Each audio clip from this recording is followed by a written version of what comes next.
В Северостинском институте гуманитарных и социальных исследований прошел День открытых дверей, уже традиционный.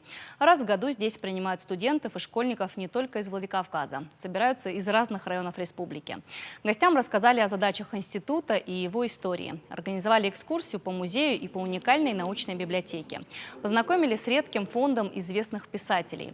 В завершении руководители института провели 2 мастер-класса, рассказали о баланских памятниках и о музыкальном фольклоре, а также ответили на вопросы юных посетителей. Сотрудники института признаются, основная их задача – популяризация науки и привлечение к ней внимания молодежи. Отметим, что институт был основан в 1919 году, став первым научным учреждением на Северном Кавказе. Мы пригласили школы, учащихся городских школ. Это 4-я гимназия, это 30-я городская школа.